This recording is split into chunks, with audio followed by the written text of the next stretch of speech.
Nick. Tys, how you going? I am well. How are you? Oh, I've had a day that has felt like a weekend. Just a long fucking day, but I'm okay. Well, that's good to hear. Yeah. Do you mean like a weekend in the good sense? No, I mean like a weekend, retail weekend. Yeah, like a retail weekend, or like a weekend where you're like stuck with the in-laws for a little too long, and you're like, whoa, okay, come on, this is some work. No, I'm kidding. I know.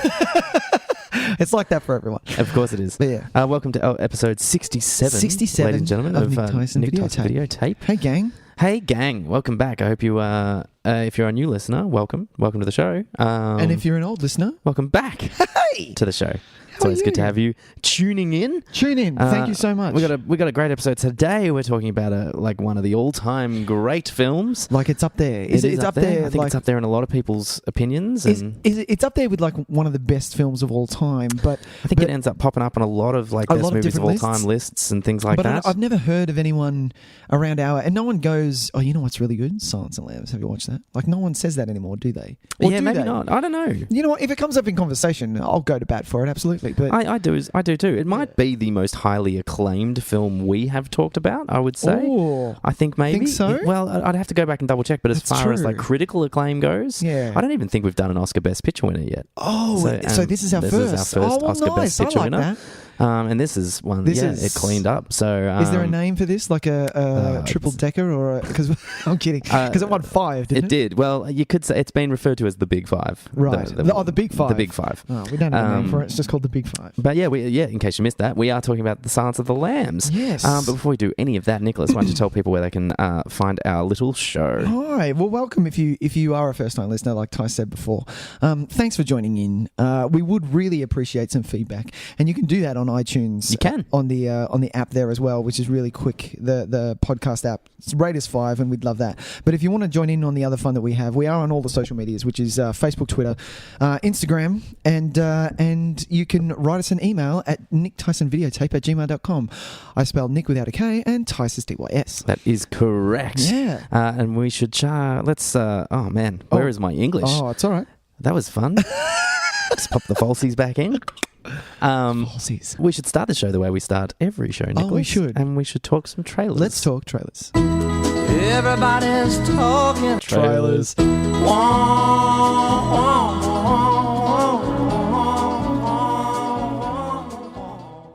Very good. Very good. All right. So we talked about this. We're just going to talk about one trailer because it was the most batshit thing that we've ever seen. Because it was so fucking insane. It really was. We think we're going to have to commit some serious time to it. And that is the trailer for the film Mandy. Oh, Mandy. That's right. Maggie's that Arnold Schwarzenegger movie that was not nearly as good as I hoped it would be. I wish that was better. We are talking about Mandy. Mandy.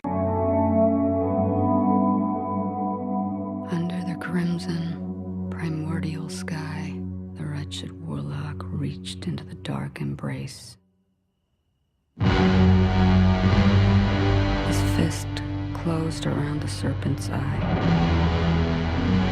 Strange and eternal.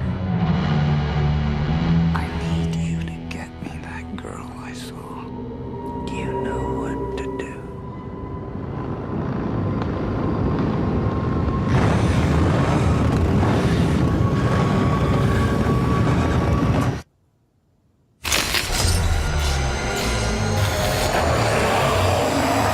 You're a special one, Mandy. I, too, am a special one. Let us be so very special together. Who directed this thing? Now, Mandy, his last name is Cosmatos because I believe it is the son of the great George P. Cosmatos, who directed Tombstone and Tys. a film we have discussed. We have discussed Cobra. Oh, I believe that was right. a George P. Cosmatos film as well. I might need to double check that actually because I don't want to get that wrong. Yeah, fair deal. I believe this is the son of that. Well, while you look that up, this thing was batshit insane. This was almost like watching this trailer was almost like trying to remember a nightmare that you had. That's what I felt. So watching this is now the third time.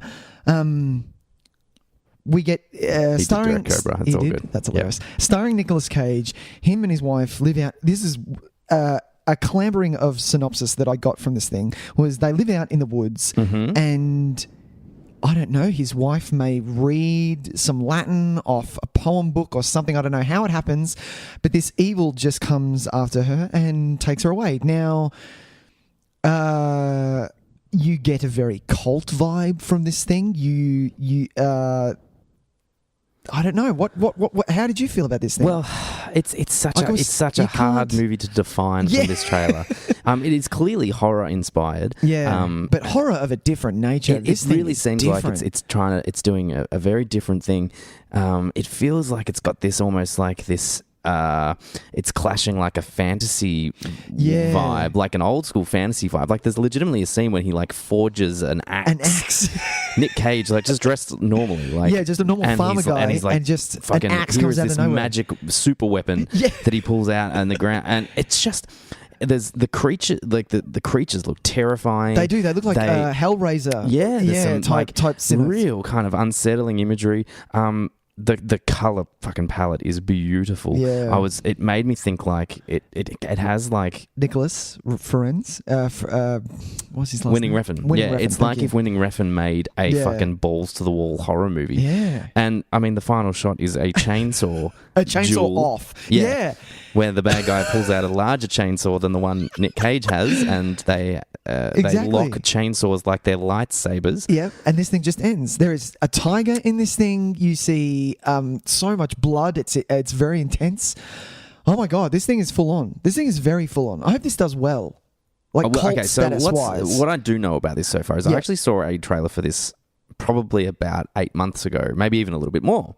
And it was when it was first doing the festival circuit, and it was very much a teaser. Okay. And I was very interested in it at that point as well. I thought this looks like it could really be something. And since it has been on the festival circuit, it has had wonderful reviews. Right. And you can see a few in the trailer as well, the things that they pop up. And it's from a lot of the kind of the horror themed websites and things like that, certain things that I drop in on time to time, and they're all pretty trustworthy sources as well that are saying that it is really like just an incredible film. Nick Cage is on a different level. He's putting in a performance unlike anything he's done so far. Panos Cosmatos, who is the director, he's only directed one other film, and I have not seen it, but I've heard such wonderful things about it. So this is the son of Cobra Guy? I believe it's his son, yes. All right. And he directed a film called Beyond the Black Rainbow. And it was a weird sci-fi thing, like very kind of 2001 inspired, but with a little bit more kind of horror tinge to it as well. Yeah. And I heard that was actually quite good as well. And I always meant to watch it, but because I'd heard how fucked up it was, I was always in that kind of headset where I was like, oh, do I want to do this tonight? I don't know if I'm up for it tonight. Yeah. I am so on board for this film. This is full on because it looks like it could be made for me. Like it's in that idea where it's like because I do enjoy horror movies, but obviously I do have a bit of a barrier that I'm trying to break through with certain horror genres that I do want to get over. But this seems to be doing this thing where it's implementing these little elements that I would really gravitate towards, like this actiony, like this fantasy action element to it as well. Little pieces of everything. You've even got like animated sections of this thing. There's little and they might be dream sequences. They could just be part of the narrative, because for all we know, like it looks. It does. It looks like everything is open in this thing. Yeah. Like it's going to go in everywhere, and I really hope it does. Like something that's this open. I'm getting a lot of Legend vibes as well. Do you remember Legend? I mean, that's the thing. You get these weird, you get these really odd kind of classic fantasy vibes from it. But then it's like, it's so bloody, and it looks like it's really going to be very... There's one shot particularly of Nick Cage, and he's got something tied in his mouth, and he's screaming. It looks like barbed wire, but it's not. And it looks really intense. Yeah, it looks very fucked up. It looks like they're torturing unsettling, him. Or he's watching something very unsettling. Yeah. Good point. So yeah, I am all about this film. It's really hard to describe without... We can't go. If you haven't seen this, you need to see it. It is a trailer that is begged to be watched. If for nothing else, just to acknowledge the kind of kitchen sink mentality that it has. I think this goes back to, remember how we were talking about when you get when you look at someone's body of work, be it a director, an actor, a composer, whatever, we were thinking like Nick Cage kind of hit his stride. Why were we talking about that? Did we do a Nick Cage movie? Gone in 60 seconds. Yes. Yeah. And the 90s was Nick Cage, or late 90s was Nick Cage. Was Nick Cage's time. This just looks like something that's just going to skyrocket him. This looks intense. I'm not sure if this is the case. Really? I don't think this is going to go beyond this is just cult following. Cult status. Yeah. Okay. I don't think this is going. I think it will do very well in that crowd. Yeah.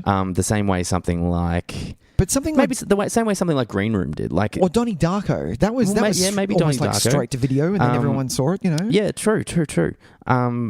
The horror community is such a strong, they're awesome, really tight knitted group of people that are very supportive of good stuff. And so when something comes along that gets them all really excited, the word spreads through that community, that's so true. And they really get behind this stuff. Well, that's it. Yeah. And so it might not ever extend past that, but it ends up giving it a really great reputation amongst that group, which is a good group to have. It is, on your back, because it means that from then on you've kind of always got them in your back pocket. Yeah, friends of mine watch anything horror. They'll watch it all just to make sure that there's not something that they're missing that's fucking intense. Well, that's it, because you never know. There is so much independent horror coming out. Exactly. And probably, look, do you know what? 8 out of 10 of them are probably garbage, but 2 of them are going to be gems, amazing, man. like absolute even gems. The premises, like I think it was Clown that came out. Do you remember Clown? Yeah. Do you remember that? Yeah. Was it 2 years ago? Jeff. It's the guy that ended up directing. God, that's killing me. Yeah, you look it up. But that premise, like I watched that trailer and I was like, oh, this could be. The premise is really good. Of a guy who puts on an old John clown Watts, suit. who ended up directing Spider-Man: Homecoming. Oh right, he directed Clown. Jesus. Yeah. That's huge. But yeah, I gave that a shot. And look, the premise was awesome. There were some scenes that were good, but all in all, it sucked. And unfortunately, I now own it. But it was $4. Like, well, that's it. Seriously, $4 worth. And I'll own it just because of that cover. Jesus Christ, that scared the shit out of me. That trailer actually was terrifying. Yeah. I remember there was a scene in it where he tries to cut off the nose. He tries to pull off his nose. The red nose. And it's attached to him. That is fucked up. Like, I just wish it went a bit further. Yeah, and look, there's enough interesting stuff in those films, I think. Even if it's not an overall success, you end up finding some things that are worth championing in a film like that. Exactly. I really have high hopes for Mandy. I found a synopsis that might actually give us a little bit more of an indication. Yeah. So, taking place in 1983. Oh, okay. Red, Nicolas Cage, is a lumberjack who lives in a secluded cabin in the woods. His artist girlfriend Mandy spends her days reading fantasy paperbacks. Okay. Then one day, she catches the eye of a crazed cult leader who conjures a group of motorcycle-riding demons to kidnap her. Right. Red, armed with a chainsaw and other weapons, stops at nothing to get her back, leaving a bloody, brutal pile of bodies in his wake. So that sounds like a video game synopsis, but that sounds so fucking good. It sounds great. That's quite good. And now, do you know what? Now, this bit about she reads fantasy paperbacks, I'm now starting to get a picture that we might be dealing with a film that actually kind of is maybe talking about grief and maybe the very insane lengths people will go to deal with their grief. So this could end up... Because you get that vibe at the start. That start shot of him looking over the campfire, I got the premise that she was already dead. I was like, oh, maybe she's gone already, and maybe it is a revenge thing or something like that. You know what I mean? I think if it gets to the end of this movie and it turns out that it was just his imagination, I'll be a little bit disappointed. I'm going to be pissed, yeah. But I think maybe because... I just like the state of movies at the moment where you can actually have a movie like this and it can commit to its premise, and at the end of the movie it doesn't have to do that, pull the fucking rug out from under you. Yeah. It can actually just be that batshit crazy. Yeah, and that's what I want from this, you know. And I feel like having said that, I feel like this movie won't do that. No, looking at it, I feel like there's enough in it that makes me feel like it's going to commit 100% of that premise. Literally, the shot of Nick Cage pulling that axe up. Yeah. Who's the guy that plays the head? 100%. What's his name? Richard? Is it Richard Blake? Is that him? The head guy? Because there's a shot Richard where... Blake, I know that name.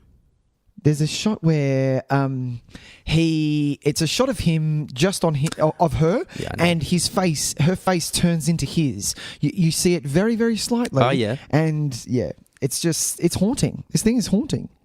Bring it on, man. Yeah, visuals are outstanding. Visuals intense. Yeah.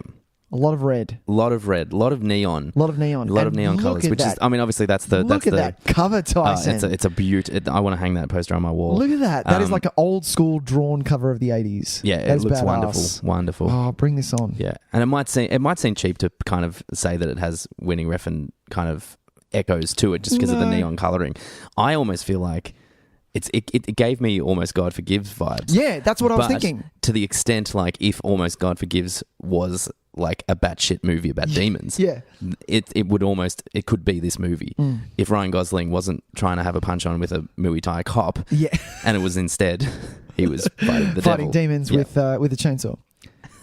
Bring it on. Bring it on, I say. I bet you this thing is playing at Nova. I bet you it is. Well, it's okay. So if you would have noticed at the start of the trailer, it's being released by Shudder. Shudder is I saw that. The horror streaming service that is not yet available in Australia. Of course, it's not. I do check on about a weekly basis.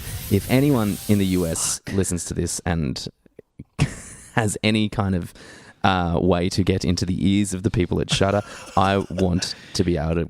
Australia in a whole needs more streaming services. Please write to them and say, look, we've got a few to choose from. No, we don't. But we don't have genre specific ones, which they have like a true crime one. Which they we have are one missing. That just does like cop shows.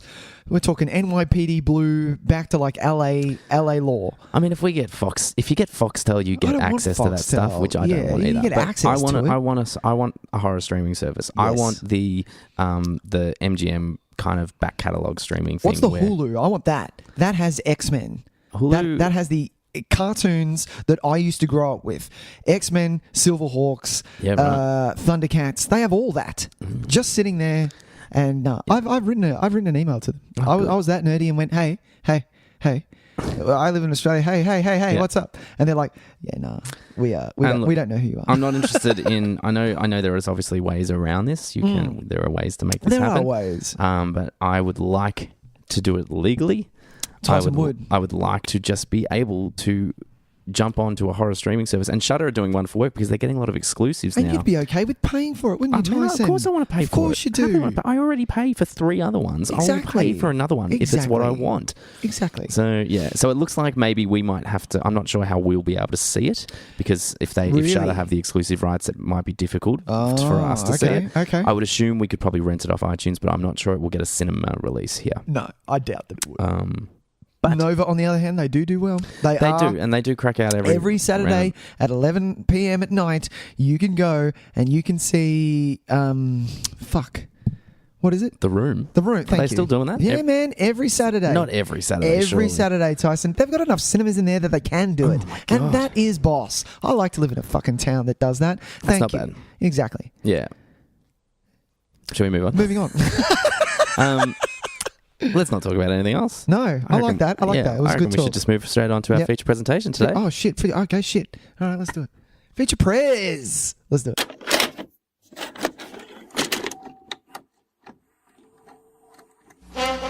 And now for our feature presentation. That's the better reaction. That's better. All right, today. Oh, wow. It is 1991. It is. It indeed is. A young man... No, not a young man. How old was he at the time? Who? Jonathan Demme. I would suggest in his mid-40s. Really? Yeah. He has since passed away, unfortunately. He has, hasn't he? What was the last Jonathan Demme movie? Did he do anything after Rachel getting married? Oh, and I still want to see that. That looks good. Yes. Oh, yeah, 2017. Jonathan Demme directed Silence of the Lambs. Now, this thing, a lot of people prefer Manhunter. I haven't actually seen Manhunter, and the director of Manhunter did get offered this movie, but he turned it down because Manhunter did so not that great. Now, Manhunter, if you don't know, is I think it's the first book with the character Hannibal Lecter in it. I have not done my research. No, that's okay. So I cannot say You either cannot way. confirm. I have a Confirm feeling or deny. that is correct. Yep. That Manhunter is the first one because then they remade that as Red Dragon. As Red didn't they? Dragon, and yeah, that was yeah. it was a prequel Yeah. to this. Which I enjoyed. It's the only Brett Ratner movie I will go to bat for. But Silence of the Lambs, we're talking. Now, this thing, as we said before, is on a lot of people's lists. And in watching it this time, I forgot. We were talking about it before off air. I forgot how quite scary this is, Tys. This has got some chills to it. I think It sets the tone fucking It well at does. the It really start. does. I think this is one of those movies that people don't want to flat out call a horror movie. Well, it was in the thriller section at my Blockbuster, Tys. It was always in the thriller section because it carries this sense of class to it. Exactly. That it's almost that I think people are afraid to say that a horror movie is allowed to have. Class? Yeah. Do you know what I mean? That's fucking stupid.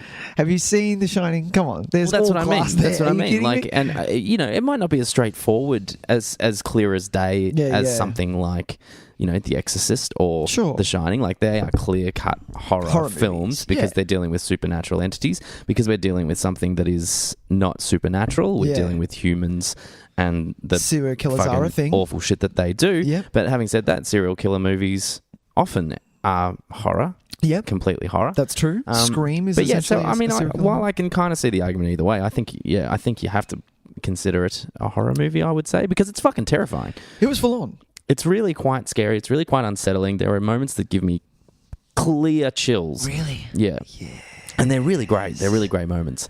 And Jonathan Demme knows what he's doing. He's putting in the camera in all the right spots. There's so many times I love when, like, if I'm watching a movie that I've seen numerous times, I like to make sure that, especially with this, like sometimes we've talked about it before. Oh yeah, I know this bit. I'll just do this, or quickly just write a note down, or I'll make a cup of tea, or whatever. Mm-hmm. No. In this, I wanted to. No. Maybe there's something that I will miss. Maybe there's something that I've looked over, or that I'll pick up on. During this watch. There's a lot of little things in this movie which I think are really great. Lots of little moments that you might not initially pick up on. Yeah. And they are extremely effective when you go back to rewatch them. That's so I true. don't think I've seen it for maybe 3 or 4 years. This might be I'd say maybe my 4th or 5th time watching this, I would say. Yeah. So I've like it's You've nothing. watched it a ton of times, but it's. I find that the first half an hour or so is not forgettable. That's the wrong way to describe it. No. But I often forget elements of the first half an hour. Okay. But pretty much from the time Hannibal Lecter gets moved to the other place because he's the second location. I paid no attention to any of the places' names. They don't say. I think they do, but do they? yeah. Baltimore. I'm just going to say Baltimore. Yeah. Sure. It might actually be Baltimore. No.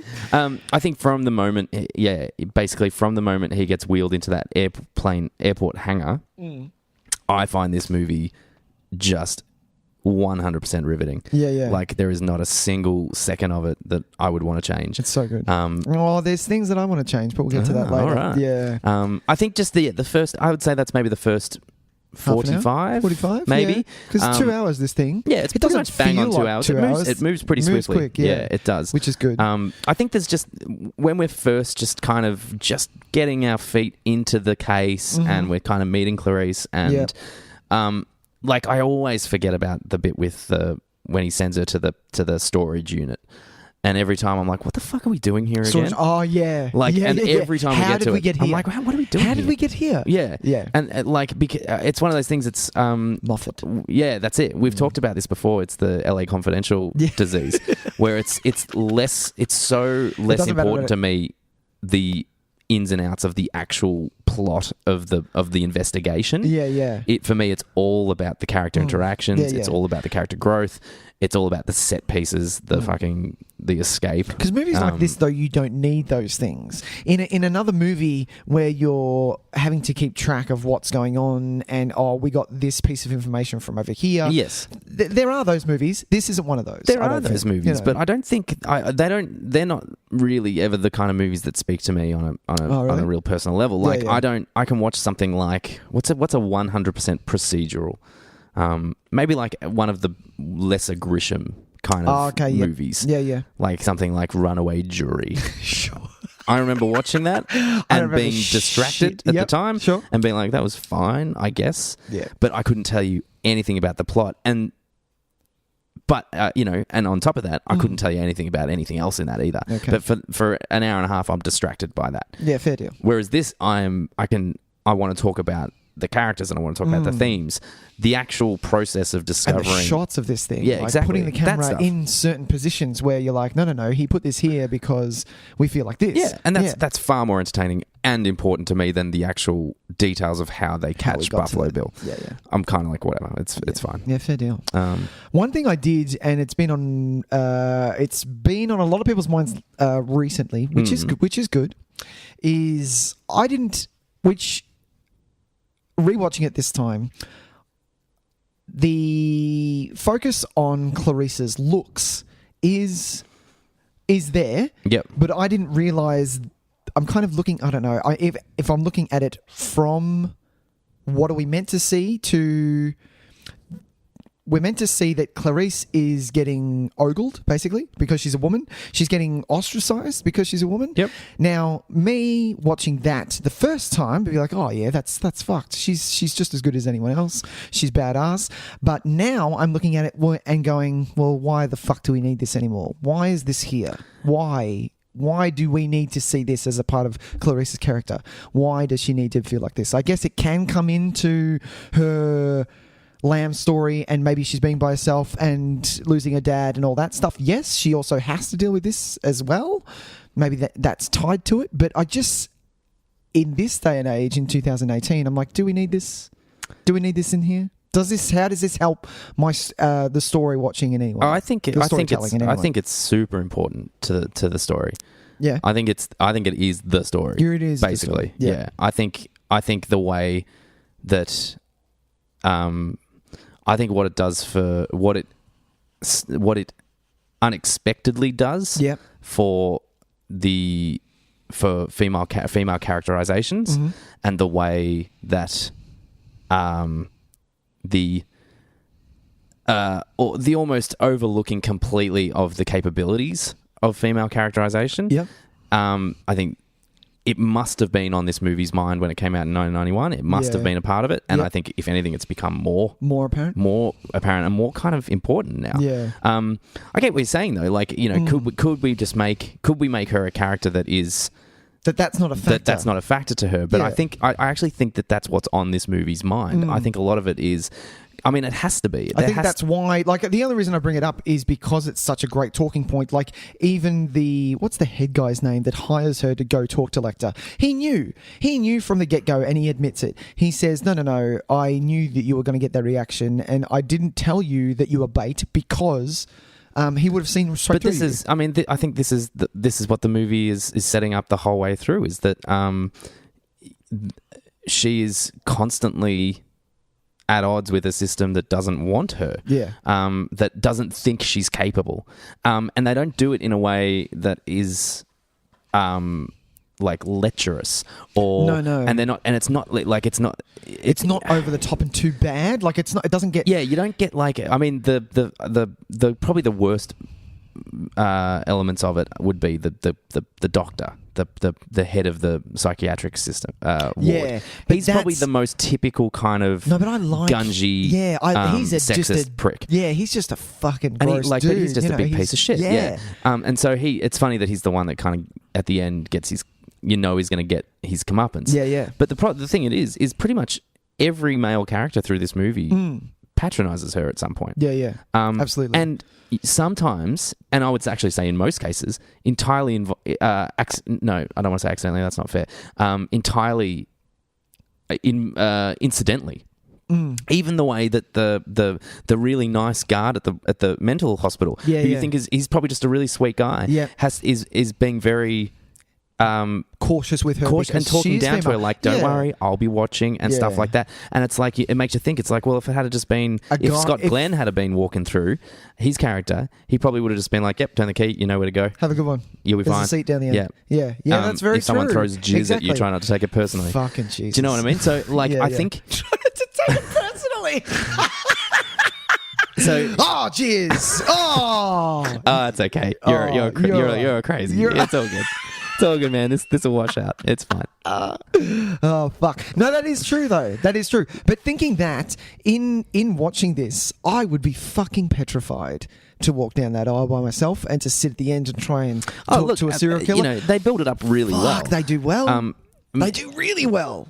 And it's the shots, man. Go for it. Yeah, the shots, like the it's all beautifully filmed. Like there are elements to it that it's just so cleverly done. Even just like the fact that Demi has set up so that whenever a character is talking to Clarice, they're talking to directly into the camera. Look, that's a and great, look, it's great, yeah. and it you know, and it works really effectively for trying to put us in the point of view of Jodie Foster. Of course, I think that's the obvious kind of element to it. Hey, you want to sympathise with your protagonist? Let's have the audience put them make them right in the POV. Yep. You've got no choice.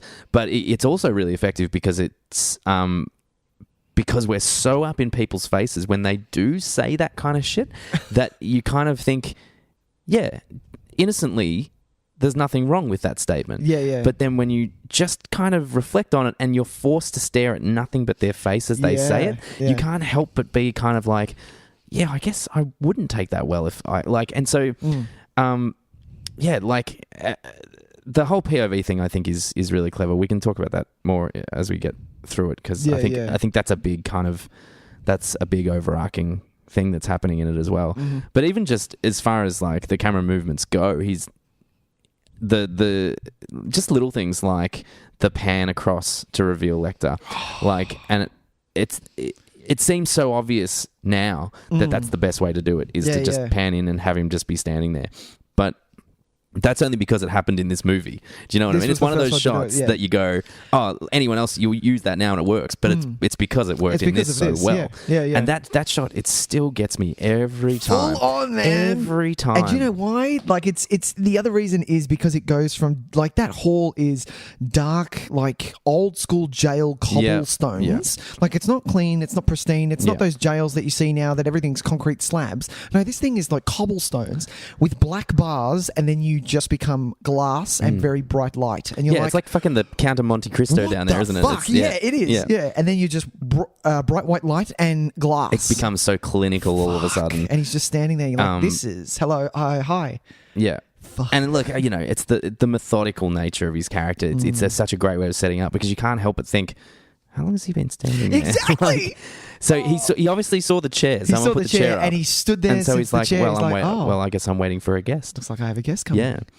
And it plays into that. It plays into that politeness of him and that kind of that manner where he's obviously like a fucking monster, but he still has.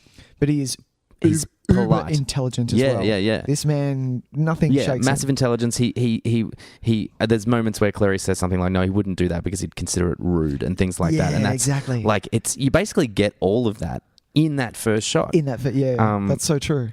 Then from there you get you're having one of the all-time classic scenes between Jodie Foster and Anthony Hopkins, which is yes. Well, do we want to just discuss? Do we want to go straight to talking about their relationship? I don't mind. I don't mind. I feel like it's so important that I feel like we should get some other shit out of the way with first. But sure. I don't know. No, we can do that. I don't Straight. mind. Let's talk about the jizz. No, I'm kidding. Mercantile Miggsy, you dirty bastard. Yeah. So I don't understand how Miggs dies. He swallows his tongue. And I don't understand either. This is a question that I have. Right. How does he die? So they said that Lecter was whispering to him. Yep. And so he obviously made him, like, he got in his head and was able to manipulate him to do it. But how does one swallow their tongue? I don't know. Did he cut off his tongue and then try and swallow it and choked on it? Or is there a way to actually... Because I've heard this before and I'm confused. That you swallow your own tongue? Yeah. Well, you do that if you pass out drunk. You do... There's potential to swallow your own tongue. So how do you make that as a conscious choice? I don't know. Okay. I really don't understand how he did it. Maybe I should have Googled this. But I think that's the... Google could tell me the answers to this. That's true. Yeah. That's the thing. And it kind of... Because we don't see... And it's odd that it comes out of nowhere. Like her boss goes, Miggs is dead. And you're like... do you know what's really funny? And you're like, who gives a fuck? Like, that conversation... Why would you care? I didn't get it. Yeah, keep going. What were you going to say? No, because that was... To me, that was a really odd moment because I was there watching it and it felt like there had been a montage prior to that. Okay. That was trying to imply that time had passed. Okay. And then he said, oh, by the way, Miggs is dead. I know it was a really tough day today. And I was like, what? hang on, what happened? She was there. So this is still the same fucking day? It's like, God, she's had a big day. Those training montages with one of them, not her, but there was another one like in a establishing shot where 2 cop cars follow another car. It slides out and they get out and go, freeze! And then that's it. I'm like, what was the purpose of that training exercise? What the fuck was happening there? Nothing was happening there. That is bullshit. I don't know, man. That was bullshit. They had the FBI helping him on this movie, apparently. I'm calling bullshit on that one. They probably saw it and went, no, it'll do. It'll do. It'll do. Yeah, that's fair deal. So, all right, well. We don't know how Miggs died. Oh, we don't know. He swallowed his own tongue. Okay. But told explicitly, I can't say that word right now. But it's not a, yeah, okay, fair enough. It doesn't really matter. I think what it does to anything is it shows that, because there's a moment where Lecter says to her, you know, I don't condone this at all. That's disgusting. Blah blah blah. I think it just kind of promotes that thing to makes Lecter more of a traditionalist, where he's like, yes, I will murder somebody and I will eat them. Yeah, but hey, we don't go around doing that shit. You know what I mean? We still have respect for other human beings in that weird way. But that's what makes him more fucked up. Like that's what does make him more fucked up. Yeah, that's so true. Oh, okay. Yeah, that's what I like that. Yeah, fair deal. And so he did it because of what he did. Because Clarice was a guest in a their guest house. I guess. And was treated it's his very house. poorly. He's been there for how many years? 8 years, he says. He's been in that room. That's not that long. I still wouldn't do it. It's all relative. Yeah, 8 years for us hasn't been that long. 8 years in that fucking room might feel like a pretty long time. Yeah. Just a decade. Just a decade. Just two more years. Oh, God. All right. Well, all right. Why don't we talk? Let's talk about. Go on. Yeah, let's just dig in. Because, okay, there are things that everybody remembers about this film. There are standout things. There are standout things. Everyone remembers that first scene. Let's talk about that interview scene. I like the first scene. I don't think it's the best one between them. No, neither do I. I don't even think it's the best written one. I think it's it's a little hokey for me. Really? It's actually. I think Jodie Foster is a marvel in this movie because I think she's got some pretty bad dialogue. Oh, really? Here and there that she. No, I think she manages to deliver very well. But she plays it like the rookie. Yeah, she does that really well. Maybe. I think. Like she's confident. Don't get me wrong. She knows what she's doing. She knows what she's there for, and she plays her power really well. But she still has that. I'm just a little bit of a rookie. I think I think her performance is outstanding. Flawless. There's just every now and then I just think there's one little bit where she's. Because the whole point of the scene, in my mind, is that Lecter is feeling her out, basically. Oh, okay. Yeah. And he's trying to see exactly who he's dealing with, and so he's playing the games. Yeah, he's in control there. Yeah, 100%. She has no control whatsoever. What happens is that the only reason why it goes any further is because she was able to keep up with him, and he acknowledges that. Yes, that's true. But the way that she says that thing about, you know, you're so perceptive, why don't you turn that onto yourself and blah blah. I thought that's a bit naff. Yeah, that is a bit naff. To actually. me, even watching it, you're like, oh, what to me, that's the one that would have made him go, nah, you're not to my standard. We're good. We'll see it later. And it's funny because I think they play that as the moment that is like, oh, how very perceptive. And I'm like, which is not. No, it's not perceptive at all. It's not at all. No. So I don't know. Maybe I'm missing it a little bit. It's almost maybe like a chess match. That's it. But that's how I feel it. Like it is, and I like that. I like that he calls her out on it in when she tries to hand him the survey, and he says, what is this? Yeah, no, you didn't. You were doing so well because you were open and honest. You dealt with the Miggs situation very well. Very well. You were, you were showing courtesy to me. Yep, you were okay with me. And then kind you throw of touching this kind on that in. as well. Yeah, and so like for that to be the something that is like, oh, she's got some guts saying that to me. I'm like, I'm pretty sure. Like that's not really, it's not as perceptive as I think the movie thinks it is. That sentence, and so she's got a few lines like that where I'm like, oh, like that didn't work. You are an incredibly gifted actress, and she is doing such fucking great work. Yeah. She just every now and then it doesn't have the I don't think it matches the character that she's built.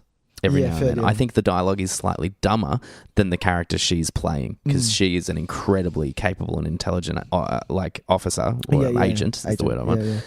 Some of the dialogue doesn't rise to her, I think. Her character. Yeah. No, I agree with that. That's really, really good. Him, on the other hand, we've kind of touched on it. He's what Anthony Hopkins brought to the table with this thing kind of changed the game of, well, it didn't change the game of acting, but it raised the bar almost. This was, for me, and watching this again, I remember the first time I watched this is the first showing of a serial killer, and not only a serial killer, but it's not just a dumb person chopping up people. No. This was a smart serial killer who will not only chop you up and eat you, but will mind fuck you to a thin paste as well. Yeah, I mean, I guess it's probably one of the first instances of that kind of characterization for me. Yeah, it's. You're right. It has influenced everything from that point because pretty much anytime you want a sophisticated serial killer, it's that same kind of cold, calculated Hannibal Lecter ripoff. Like that mask is called a Lecter mask now. The mask that he of wears. course. That is a Lecter mask. Well, I think that was designed specifically for the film, wasn't it? It was. It's a hockey mask. Yeah. Yeah. Oh, that's cool. Yeah. I mean, it's so terrifying. Yeah. But very. yeah, it's because it's brown. It's because it's brown. you're right. Oh, fuck. But yeah, he just the shots on him and the steel cold eyes that he does and the amazing shots that because he is in power for those whole scenes, how he delivers his lines into the camera and he has all the power, telling her, no, we're done now. You can leave, and all of that stuff. It's just so powerful. It is. It's very powerful. I've never been like wild about Anthony Hopkins really? I think he's not. I think he's amazing. He is, but I think he'll do anything. Yeah, I think that's my anything. problem with him. I think Really? he's got no quality control. No, he doesn't and mind. that actually does. I do get really? a bit Does that shirty affect about you? that sometimes. Really? Yeah, because I'm like, hey man, you like don't do Transformers the last night. No one wants to see Academy Award winner Anthony Hopkins running around fighting. Like, there's a bit where he legit like. Don't ruin it. I haven't seen it. No, believe me. I saw 10 minutes of it and I was just like, it is so fucking bad, this 10 minutes I saw, by the way. I couldn't keep watching Bring it on. But there's a bit where he legit tries to sword fight a Transformer. Oh. And I'm like, this is interesting. Anthony Hopkins, what are you doing? That Go is home. hilarious. Go to polish your Oscar, you That's idiot. it. Go home to your mansion and live a happy life. And look, He likes to get busy. maybe this is what makes him happy. But if that's the Please. case, Exactly. get a fucking quality control guy. Get an somebody agent in who's there gonna- who says, you know what, Tony? I don't reckon this is it for I you. don't think reckon this we is could, yours, you know, bud. yeah, like, okay, so maybe you need to fucking build your 14th bathroom. But we could also do this other movie. Yeah, it's only paying half as much. Yeah, exactly. But it's a good script. What's I want to see if you're maybe interested in a good movie. What's the movie that always stood out? It was like he was on a farm. It stood out at the video store so much. And me going through all of these actors when I was little going, God, he's really good, isn't he? What else has he done? And then I'd look and go, what the fuck is that? It was like he was on a farm or something. It was such a was on a farm? weird fucking cover. Yeah. It was in the 90s. I'll find it. Yeah, I'll look, find it. and so I Oh, so you, okay. I don't always. So you're not a he's not one of those huge- guys that I go to. It's like, oh, who are the all-time great actors? Yeah, yeah. I don't pick him in that conversation. Yeah, fair deal. Look, maybe I've seen more shit than good from him, and maybe that's what it that is. sways it. This is incredible what he does. It is absolutely incredible. Fair deal. I was thinking about how when he won the Oscar, there was like, and there's still this conversation now about how it's like, one of the least amount of screen times to ever win a Best Actor Oscar. 20 minutes? Is it 20 It's minutes? 24-ish, 24 minutes. There was Yeah. one less, apparently. One One that had like about 15 seconds left. Dude, if you can pull it off, fucking... Well, this is the thing. Hat It off doesn't. to It you, doesn't dude. feel that way. No, It of doesn't course not. feel like it's only 25 minutes because to me, it is. They are such significantly important scenes. He is the leading actor of this film. Yeah. Yes, Jodie Foster is definitely the leading actress and the protagonist of the film. Absolutely. She is the lead. But to me, if he is the leading male actor in that film, yeah, and so I have no issue with it being a best actor and not a best supporting actor. No. I feel like if it was best supporting actor, they shouldn't have even nominated anybody else. They could have just gone, we're just going to give it to him straight away. Yeah. Because I think the significance of him on the story is so high that it elevates the screen time. Yeah.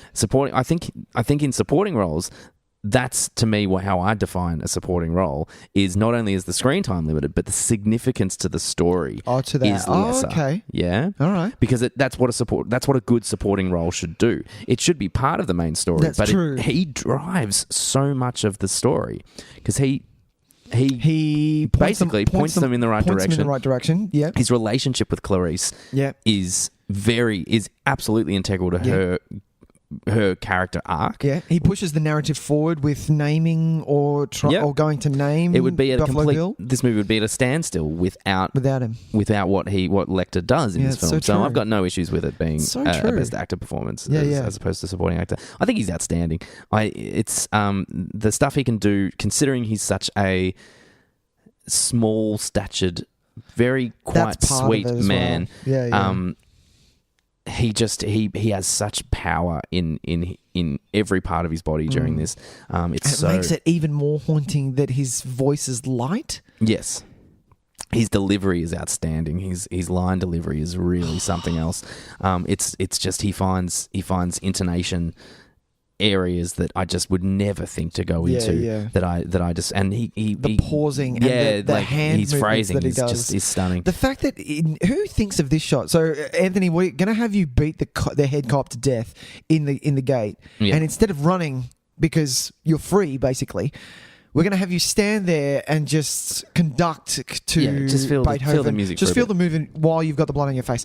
Fucking Jesus, man. Yeah, and I love. Look, it's one of those choices again that is wonderful. Is that in lesser hands we'd be cutting back between or from his face to the cop on the ground, or it would be kind of like we'd see blood splatters on walls and we'd see see the gurgling of the cop or the other like cop that's running. But to allow it just to sit on Lecter's face, just to see. I love how they talk about one of the lines that the awful doctor says. What's his name? Like Chitlets or something? Chitlets. Chickens? Chilton. That's hilarious. Dr. Chilton. He says something like when he talks about when he faked he had a heart attack, he's like his heart rate never rose above 80 something, and it's like, to me that's one of the scariest lines in it, because you think about somebody, the actual physical effort required to kill somebody. Yeah, how could you not? And the adrenaline, it just. That's all you have to say to make it and it gives you so much information about the character. I love those things in movies, how they set up the character like that. You haven't even seen him yet, and we've got little bits of stories here and there all about him. Look, a good build-up to your character reveal can work wonders. I love Dr. Chilton. He's a seedy bastard and fucked up, but I love him. They get that actor back for Red Dragon. Oh, yeah, and he's still there for Red Dragon. And he's older. And they didn't. Even though it's a prequel, they don't. Yeah, they didn't go. No. We're not going to young him. No. We're just going to get him back. Look, and it's maybe because we needed it. I can't say this word tonight. Explicitly stated. Yeah. A little bit more, because in Buffalo Bill we have a confusing villain. Yes. One who has some control, but not a lot. Who seems to be as like a very kind of, you're not rooting for him to be captured and killed. Do you know what I mean? Like, that sounds like I'm like on his side. No. He's, because it is such a complicated relationship that he has with himself. Clearly, you take no joy in his demise. Do you know what I mean? No, that's the same true. way you would in like a traditional villain. Yeah. You've got with Lecter as well. He's very sympathetic because he's so fucking charming. But you're so interested in Lecter because he's been caught. Yeah. He's caught. Well, that's it. Whereas with fucking Chitlets, he is the one that's easy to hate. Yeah. Yeah? He's the one that you can just get behind and be like, what a fucking piece of shit that's you so are. True. And I think maybe you need that. Maybe we need why? Because that. he's a point of authority. That's why. Yeah. He's a point of authority. I'm like, dude, just because you run the fucking jail doesn't mean you have any power. Shut up. Get he's back the only in your one office, that you straight little up basically uses his status, his male kind of power status, he's the only one that uses it consciously Yeah. to fuck with Clarice. Yep. I think in most of the other cases it's used unconsciously or in Lecter's Or case, not deliberate. like it's Lecter doesn't at all. No. Um, Yeah, of course he wouldn't. He would find that rude. yeah. So with Scott Glenn's character, for instance, I think it's just a symptom of a problem that has existed forever. Forever, yeah. But he's not But I love actively how using that against her. Yeah. I love how Buffalo Bill's character, like we see him, and he's, to me, in watching this, when what I was saying before, this is kind of an opening to serial killers. He is just as twisted, well, not just as twisted, but just as scary as Lecter. Lecter has more power, and we're more interested in him. But they feed those stories, those serial killers feed off one another in that the fact that they know each other, the fact that we're jumping back and forth from each of them. Does he actually know him? I feel like he actually never actually. No, he doesn't. Of course, he doesn't. So, but he knows. He knows what's wrong with him. Yeah, but he can tell because he's a is he a therapist or he's a psychologist? Psychiatrist. He's someone who mind fucks people, and he does it on such a high level that of course he knows the ways in how to catch him and things like that, and we see that in Red Dragon eventually. But I love everything to do with Buffalo Bill. The setup of him as well. You get that nice slow pan of his house and what he's got set up, and he's been there for ages. And the well is there, the mannequin is there with the human skin and all of that stuff. Mm-hmm. It's just really, it's dark, it's dingy, it's what do you think really set up well. The purely for conversational purposes. Oh, yeah. What do you think of the idea of making a villain someone of transgender orientation? I think there's nothing wrong with it. I think it's just transgender people can be just fucked up as normal people. Yeah, I agree. Yeah. Do you reckon that is there a thematic choice purpose to Buffalo Bill being transgender? Or believing that he is transgender, even though Lecter says that he's probably not? Yeah, and I believe with that, I think that molds into, because listening to a lot of true crime podcasts and watching a lot of crime shows, they based Buffalo Bill on 3 different serial killers, which you would have read. Yeah. So in that, I think they would have taken, because I remember hearing it somewhere, taking it from a serial killer's point of view, that they thought they were one thing when really they weren't. They just it's a mix-up of chemicals. Was he just so incapable of dealing with his own who he was that he would find any outlet to say? Maybe it's got to do with upbringing. It's got to do with a lot of things.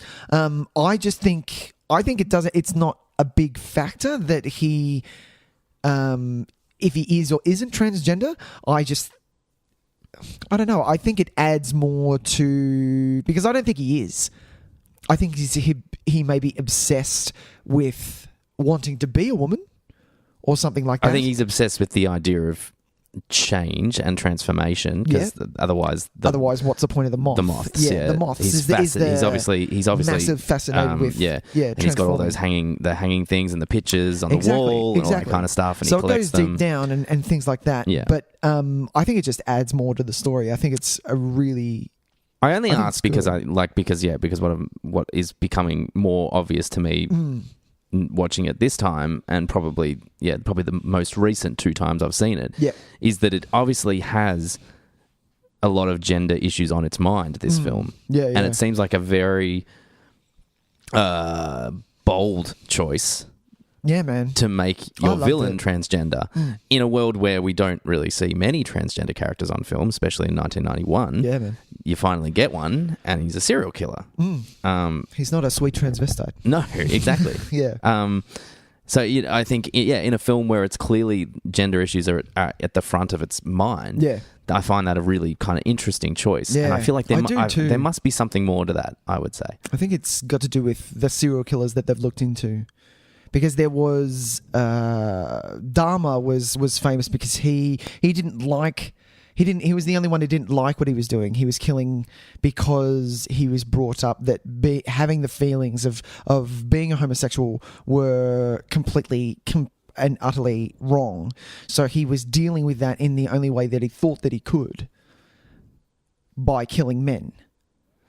So is there maybe like a power struggle here? Is that maybe Buffalo Bill has no power as a man, and if I is become a trying woman, to take female power yeah, away from them and Yeah. use it himself? maybe he's had, And this is his mind's fucked up way of making that a reality. Yeah. Is that in order to steal the power that he thinks he doesn't have, the only way he knows how to do it as a serial killer is to literally make a suit out of those people. yeah. Yeah, okay. Maybe he's had a parent, a mother figure who beat the shit out of him and, abused him to the point where he, in his head, will, for me to right myself, why don't I just become my mother or something of that nature? I mean, there's clearly mother issues there, I would say. Yeah. But yeah. We should go back to, even Psycho was based on 100%. that stuff. Yeah. Have you watched any of the television series Of Hannibal? Yes, I did. And Are there any insights? Actually, no. That's irrelevant because it's the wrong character. What am I talking about? It is the wrong character. Does Buffalo Bill? Is he in any of the other? No, he isn't. Stories in any way, shape, or form? And I'm glad that he isn't. I love that it is just focused on silence, and you just see him for that glimpse, and that's Okay, it. sure. No, I watched Hannibal because everyone was talking about Hannibal at the time, and I was, as everyone is, a big fan of. Why do I always forget names when I get up to it? Mads Mikkelsen. Mads, thank you. Jump me in a trivia and I pop them off Yeah, like no that's one's it. business. Put me on a podcast, my blind goes fucking blank. Seriously, I hate this shit. Everyone's a fan of Mads. You can't not be a fan of Mads, Yes, right? he's the And best. so I watched it, and the amount of times that fucking Chesapeake Ripper was said, I was like, fucking hell, if I hear this fucking word again. What is the Chesapeake Ripper? Is the Buffalo? hard to say. Yeah, is the Buffalo Bill Okay. of the Hannibal? Of like every series or just the first No, series? just I'm pretty Okay. sure it's just the first series. That's a But yeah. terrible bit of writing to make someone say that over and over and over. Chesapeake Ripper. The Chesapeake Ripper. The Chesapeake Ripper. And I was Oh, like, it's awful. if I hear that one more time, my wife and I just got so pissed off. No, that's fair. But the And thing that's is, one of- yeah, but that's the one of those things. character, Mads plays Hannibal okay by my standards, Yeah. because I've already got Anthony Hopkins up here. Sure. You can't. You're going to have to do something different to go further. In that, I'm not saying that it's not a good cooking show. What he cooks is amazing. It is visually stunning, Yeah. and this is coming from a person who hates food and cooking. So is it more or less interesting that Hannibal Lecter eats people because he's a chef? Do you know what I Is mean? it more Is that more or less interesting? I wish there was a more... I would like there to Do be you mean a better reason. Other Hang than the on. fact that he's a good chef. he's a good cook? And he likes the taste of it. Yeah. I feel like there's a more interesting reason for him to be a cannibal. Really? Like a better psychological reason than he just likes the taste of it. No, I love Don't it. you think? I love it. No, I think it combining cannibalism with highbrow cooking. I don't know what else they call it. What is it? What do they call Gourmet it? Gourmet? cooking? No, it's not really gourmet. It's almost like the high art version of dining. Fine dining. Let's put it like that. Like fine dining. You know when you get a plate. We're clearly experts on it. I know, seriously. You know when you get a plate and the meal is the size of two yes, fingers. sure. Yeah, and it's sitting on an amazing thing of sauce. literally in that case. Hey. Yeah, and that's hilarious. I can't believe you did that. But yeah, in things like that, I think that he is that intelligent that he takes his cannibalism to that standard. Yeah, and okay, I think fair I like enough. that. All right, Yeah. I can see where you come from on Yeah. that. Very good. So the Buffalo Bill, man. Yeah. What, are you what gonna else? say? Well, let me just check my notes and see Buffalo what else we Bill. got. What else we got? So in my head, I have to bring this up because it's one of my favorites. Do you know the song by? Oh God, I'm going to forget the name. It rubs the lotion on its skin, or else it gets the hose again. Do you know that song? That's a song. Is it Greenskeepers? That's an actual song. That's a song. It's called Lotion, and I have to post it. Well, stay tuned to the Facebooks, Stay ladies and tuned. gentlemen, because you're going to get to hear. My- Do you want to just play a little sample into the microphone? My for good me? friend Jack. So can I read you some lyrics quickly? Yes. I'm looking down the hole, you're looking up at me. You're cold and tired, that is easy to see. Lower the rope to you, a bucket and a light. Your membrane will be soft and smooth, and your heart will be mine. It is so fucking but the song is actually really good. Your membrane. Your That's membrane. It's the most poetic use of that word I How think good I is that? might have ever How heard. good is that? I love it. Yeah. Yeah, what were you going to say? No, Give me I mean, something. I'm floored. I'm speechless I got now nothing? after that. Oh, really? You should have done it like beat poetry. Here we go. Ready?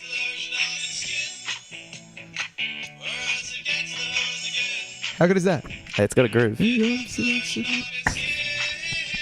Yes! I fucking love this Well, song. all right, we're going to have to post the entirety of that We because are. I would like to also listen to You that have to see it. You have in to its see it. entirety. Yeah. All right, so what else? what have you got? Well, a couple of things. What is the relationship between Scott Glenn and Clarice? I don't know, but it gets wishy-washy. Does get a bit wishy-washy, Doesn't doesn't it? I get a little bit like maybe I have not read the book. No, neither have I. I probably could have found this information out. That's okay. I get a better the feeling. podcast would have done it. Yes, it's a very good point. Don't forget 5 stars on iTunes, ladies and gentlemen. I think they might have, in another iteration of the story, or in perhaps even an earlier draft of this story, had the sexy times. Right. Okay. All right. I don't... Yeah, okay. I don't agree with it. I think she idolizes him. I think she kind of wants to work with him in that she's very interested in behavioral science. But he's a very odd... I don't know. He's an odd guy. He's an odd man of stature. Yeah, well, he doesn't really play it. He's all business. He's obviously very good at his job. Yeah. I don't like that the first thing he does is like when she comes into the office, he basically goes to like blowjob arms. I know. When the hands behind the back in the office. But this is, I think it's a deliberate choice. I think it's kind You of think so? It's it has to be. It's all because everything up to that point has been about how Clarice has to deal with consistent dickheads. Well, not even dickheads. Well, they're not dickheads. Just They're constantly in being being a female in a man's world. Yeah. Like in a perceived man's world. Like everybody in it's that the cop FBI. scene when she's in the middle of that room and all the sheriffs. How many sheriffs are there in that fucking town? Yeah, I don't know. Just all circle her, and the camera just makes her feel so. Well, even what Scott Glenn does to small. her at that point as well. Even though he says it later, He apologizes. it was the only way I'd get him to come into the. And she with holds her us. own. She goes, Yeah. no. It's fair enough, sir, but it's what you're the. You're basically that's part of the problem. Is You're the at what those type of level cops look at to exactly. aspire. You need So to be the example. Yeah. Which is fucking spot on. Which man. is and it's Be a the great example. sentiment. But so he's an odd character because and then they have that awkward handshake at the end, which it kind of lingers on awkwardly, and it's almost like he's kind of caressing her hand a little bit. And I'm like, I don't know. Are you talking about the end when she graduates? Is that what you're talking about? I think I passed out. Okay. I'm kidding. Yeah. It's it felt like it lingered on the handshake a little bit more, and I had to assume that in some iteration of the story, there's meant to be romantic. They were romantic. Well, they might not have been completely romantically involved, but you're led to believe that there is something happened there, maybe like fair a Scully deal. and Mulder situation. Oh, Scully was based on Clarice. Well, Did there you know go. that? I did not know that. Yeah, there you go. Great choice. I want to watch X-Files season 1 again. Season 1 is pretty hard work, my man. Oh, really? Yeah, there's a couple of good ones in there. No, I liked it when it was just episode, different story, different story. Season 2 is when it gets kicks into off. gear. All right. There's one too many episodes about werewolves and things in season 1 that you're just like, oh. No, that's what I want. I want the werewolf ones. Bring that on. Yeah. Has that started up again? Is that still going? No, I don't think they're doing Died another in the season ice? now after season 11. Man. I beg yours? Or 12. No, they did 12. What? Well, 10 was the last one of the original series. I thought they did. For some reason, And then I they thought did 11 was 4. the Wow, one back again, and then 12 was the second time back again. I but do I not don't think remember they're doing that anymore. box set at JB. Anyway, keep It going. was huge. It was fucking massive. Was it? Yeah, it was like $250 or some shit. Fuck yeah. So many discs. If you've got that, you're a boss. You're a boss. I never bought it. I could never afford it, and I No. always wanted to. Really? Yeah. Really? Yeah. Really? Yeah.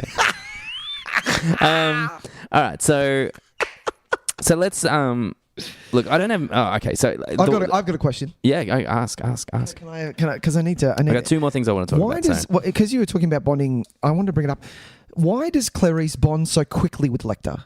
Why does that happen? Because Well- the first scene, like you get the chess match that we talked about before.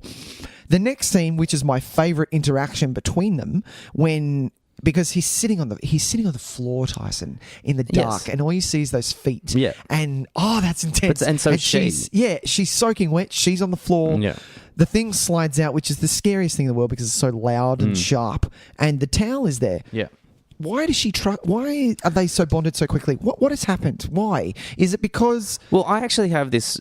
I had the question in reverse as well. Oh, okay. I wrote down, is that what is the fascination with Clarice? Is it just because... what happens... What is it about that first conversation that has him hooked? Why? That has him hooked, but also has her so fascinated? I mean, obviously, as someone who works in behavioral science, I'm sure he'd be fascinating. He is fascinating. Yeah. But they develop what you could almost call a friendship. Yeah. Over one meeting. Well, and yeah, but I think it's there because you believe it. Right. By that second meeting, you do actually believe it. Yeah. We might have, as an audience member in that first conversation, we might have missed what they saw. Sure. But we believe it by the second conversation, regardless. That's true. You do. And so I'm the same. I think for Clarice, I think it's a combination of things. I think that she knows that Lecter can help her. I think she respects the fact that Lecter is maybe one of the only people that doesn't look down to her. Oh, okay. I think that might be part of it. Okay, fair deal. Who has a way of calling out a bullshit in a way that is in completely non-patronizing. Yep. And I believe that she is an ambitious person. Yeah. And she sees a goal. Okay. So she's going to pull on that thread. Well, she thinks But she it better kind of- him than trying to hang out with chitlets all fucking day because... Yeah, true. Or Migs and just get fucking jizz all Yeah, over you. exactly. I mean, I don't think Migs is going to provide much assistance He might. in the case. You don't know. Maybe you just need a massive screen in front of you. Yeah, you do. Splash zone. It's disgusting. That's fucked up. Oh, Yeah, Jesus. but so because you see the way that she when he does Chilton, is it Chilton? It is, well done. He is Chitlets. Well for done. now, He is for- not Chitlets, forever. he's Chilton. When he does Dr. Chilton. give her his the stock standard, oh, aren't you pretty for a fucking FBI agent? Horseshit. You're in town for a day. Maybe we could do something. The way Fuck that off, she dude. has to do the fake smile and the things like that, but she still Yeah. gets the information she requires. She does. And it's the same thing when, as they're walking down the stairs, she's learning more about Lecter, and she says, "Hey, by the way, I'm going to go in by myself." And he Yeah. says, "Well, you could have told me in my office and saved me the trip." But she plays the game. And then she plays the game, and he knows she's playing the game. But Exactly. But she does it so well that it's like, okay, well, it's a secret. Fuck you, but I'm out of here. Yeah. Maybe she just loves the fact that there's none of that horseshit with him. Yeah, she can just be herself and just She get can to the just, bones of it's, it. they're so two true. smart people operating at the top of their game. Yeah, yeah. And yes, there's a lot of danger involved, but she doesn't feel threatened by him. Yeah, because he's given her no reason to feel like he would threaten her. Yeah. So why Let's not? go with that. Why not go with him? Why not be there? Why not make him the source of information? You trust that you're not going to get murdered. You have full faith in his intelligence. You know that he believes you're incredibly capable and intelligent. Yeah. It's a match made. Nice. All right. I mean, it kind of has to be, I guess. Him, I find a little bit more complicated. I don't see as much where he is so fascinated in her because Chilton? no, Lecter. Yeah, fair deal. And I just think he's going to take every opportunity he can get because he has been in there for almost a decade. He'll take any opportunity he can get. Better than him talking to chitlets every 2 minutes. Yeah, you know, it's caught on. It's not caught on. Chilton every 5 minutes. Like he's sick to death of him. No, He's of talking course. to Barney every couple of days. Barney changes his bedpan. I'm sure and- Barney's a lovely dude, but he's not exactly operating on a higher level. It appears Exactly. he's he's Exactly. an orderly at a mental hospital. You So know? this is where he's is it a mental hospital? I thought it was just a jail. Oh, it's a mental hospital. Oh, obviously. it's a maximum security detention center for the criminally mental- insane. Right, Yeah. right. That's what I was kind of get that So real. it's an Arkham Asylum, basically. Yeah, basically. Nice. These I are like ba- it. these are I like Batman it. villains. I like it. I like it a lot. Instead of Miggs as a Batman villain. Oh, the Jizzinator. Dude, get your shit out. Get out We here. gotta You're stop killing saying- me. You're we killing me gotta stop talking Kleenex. about it. He's chucking Kleenex at him. Dude, stop it. Fuck. Stop it. And then you put Okay. a sock on your hand and punch him. No. That's terrible. No That's more. disgusting. No more. All right. I'm banning all MIGs All right, discussion for the fair rest deal. of this podcast. Migsy, you sick fuck. Yeah, so No, I do. I like where you're going. It is because he wants to talk to someone of higher intelligence for once. why the stories though? And I So think that- why is he so fascinated by her that he wants this quid pro quo kind of Which deal I that he love. talks about, where he's like, I think he wants that only because he sees that she is intimidated is the wrong word. Yes, she is intimidated, but she's still got a job to do, so she's going to push through it. And he kind of he almost helps her along. do you reckon because as a psychiatrist, do you reckon he is actually treating it like a patient-doctor relationship? Yeah, absolutely. Well, that's what a lot of what the TV show does. Right. Yeah, So do you reckon he, in some sick, twisted way, almost thinks because I can actually help her as Yeah. a doctor, As a doctor. as a health professional? Yeah, I think so. Absolutely. That's really interesting. Yeah. So in the TV series, Scott Glenn is the main character that Hannibal fucks with. Right. Yeah, Jack Crawford. Yeah. Sure. Interesting. Yeah. Is there no Clarice in the TV show? No, because that's the first time they meet, so that would be I ridiculous. think so. Yeah. I I don't know. I think I watched season 1 and season 2, and then when it ended, I was like, "Hey, fuck, turn this off. I've wasted my life." Okay, sure. Yeah. Just and me and that's my never wife the would just reaction. piss. Me and my wife just piss each other off now by going, "Hey, babe, Chesapeake Ripper," and she's like, "Fuck you, man." That would do it. That would do it. All right, well, that's interesting. Yeah. That's cool. I like that. Tell me. Yeah. So, I actually have 3 things I want to talk about. Oh, sure. I thought I was done, but I'm not.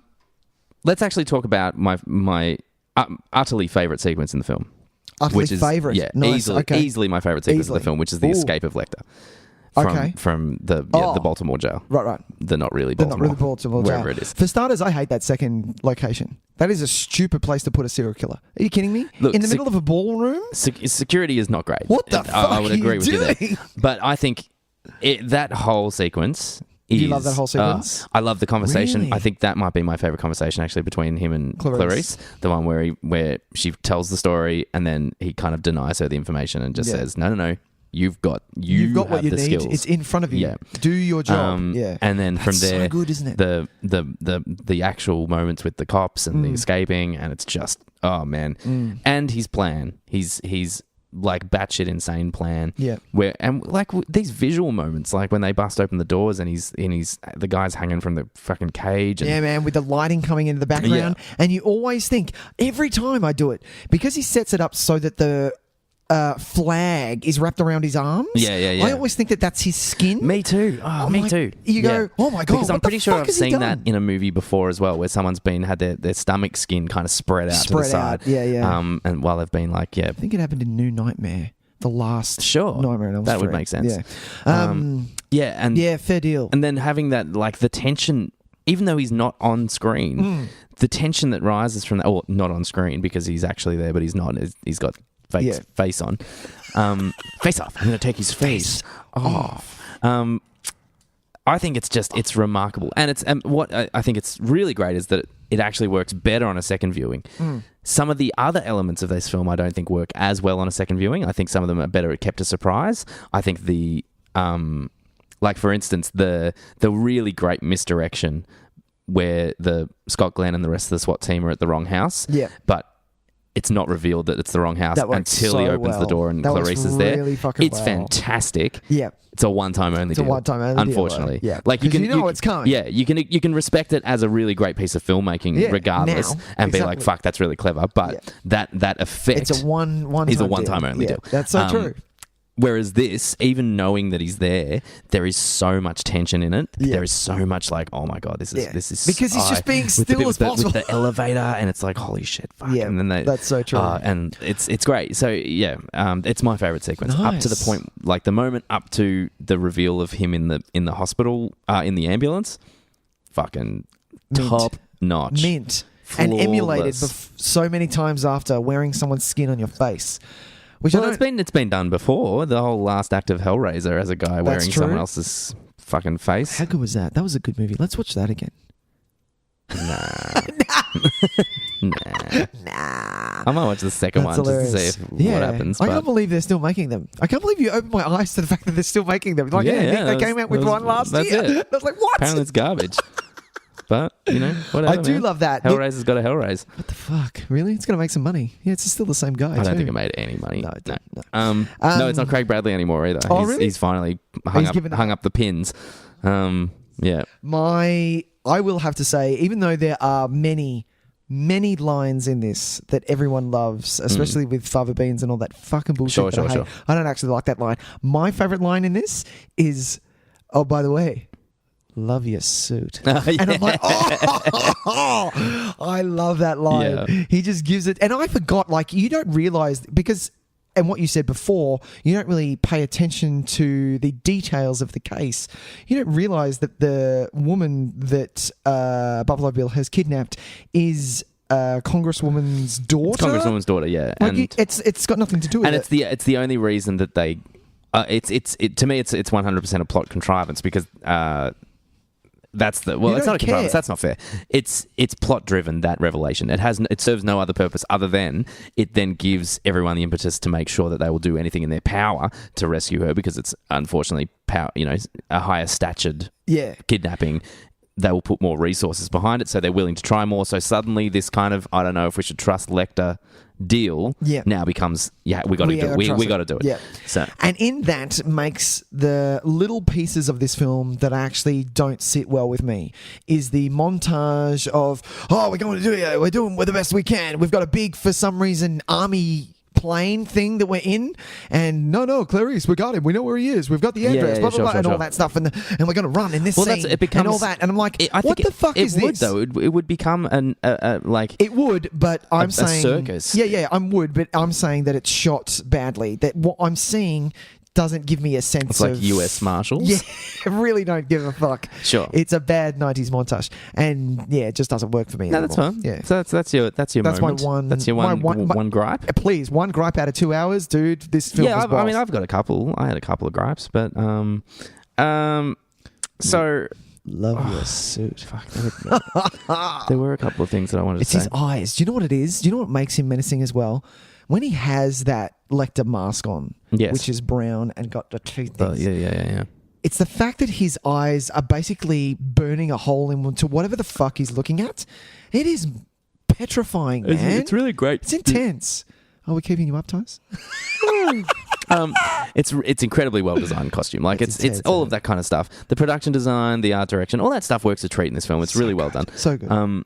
Yeah. Okay. So, what were you going to say? Well, we're running short on time. Sorry. No, that's okay. I feel like we just need to cap it off, and I'm not sure how I want to do it. Okay.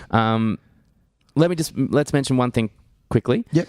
The big story, like The Silence of the Lambs. Yep. It's obviously given great importance because it's the title of the movie. Uh-huh.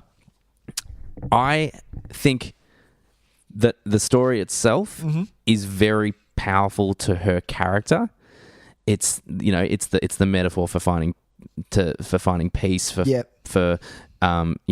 can read it in a bunch of different ways. She's the lamb that she's trying to save. Yeah.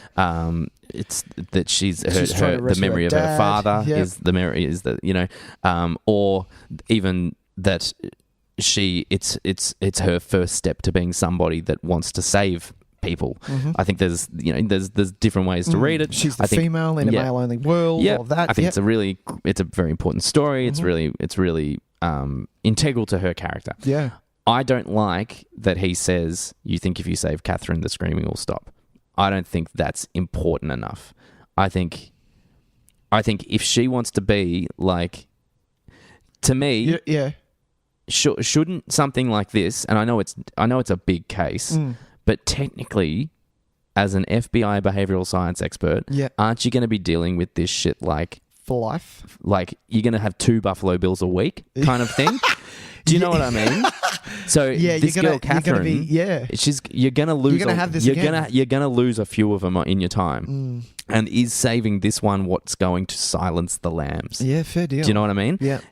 Is it putting too much importance on this one victim? I see what you're saying. I could be convinced either way. Yeah. I just feel like because the story itself clearly is like it's the fucking it's the thesis of the film because it's the fucking it's the title, Yeah. so it has to have that weight behind it. Yeah. Is Lecter misreading it? Because I don't think he should, because he's smarter than that. So I don't like that he brings it back around to Catherine. I think fair deal. I think that's too specific. I think that's way too tangible. Maybe a goal. if you save enough girls, if you save enough victims, even maybe he's saying it to symbolize your entire career. Maybe if you save enough cops, or maybe if you become the best FBI agent you can, the screaming will stop. Maybe that's a good point. Or maybe it's just maybe if you get the respect you deserve. I think by giving it a name, by saying if you save Catherine, you think the screaming will stop, because it makes it an isolated incident, and I don't feel like the story lends itself to a neat ribbon. No, that's true. Solving. You feel like the case hasn't gone on that long, to be honest. No. Even though you get that set up, she doesn't with have all that personal investment that Scott Glenn has. Exactly, He's been working all that shit those for years. clips forever, and this thing has been going on for ages. Yeah. She doesn't have that investment, of course not. And then at the end, she doesn't answer him either, and that frustrates me. Tell me, Clarice, has the screaming stopped? Has the screaming stopped? He doesn't find out. No, and it's never going to stop. That's the point. But he must know that it doesn't, and maybe he's just he's just fucking with her. Of course he is. Yeah, he's making her believe that by saving her. Okay, I've just answered my own question. That's all right. It's fine. No, that's good. He's making her believe that the screaming will stop by saving Catherine. The screaming will stop, but he knows that it won't. He's asking it rhetorically at the end. Yeah. I just had a full conversation with myself. There you go. First on Tys and Videotape. You too, if you are a Patreon listener, if you pay $1, is it $1? You can donate as little as you want. We actually don't have a Patreon, so I'm going to stop doing this. Yeah. I like that though. I like that you've said that. It's funny though, because would you have preferred to see maybe Buffalo Bill? Because I don't think so, because I don't think it would have had the effect that Catherine did, because we see Catherine get kidnapped, we see how long she's been down there, and we see her rescue. In all that, would you rather two or three more victims before we get Catherine? And then he said, if you save Catherine, then maybe the screaming will stop, because she's the one that's going to... Well, if Clarice was personally responsible for one or two of the deaths, that she had failed in some way. Exactly. Because she hasn't really failed as an agent in any way, shape, or form. She's not even an agent yet. Yeah. But then, but maybe he knows that she will realise that it's going to be a constant battle.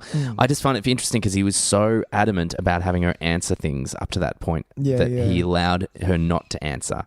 And it might be it possibly is the first time in the movie where he didn't require the answer. Maybe he knew the answer. Yeah. So I just took a moment that I didn't like as much, and now it might be my favourite moment in the movie.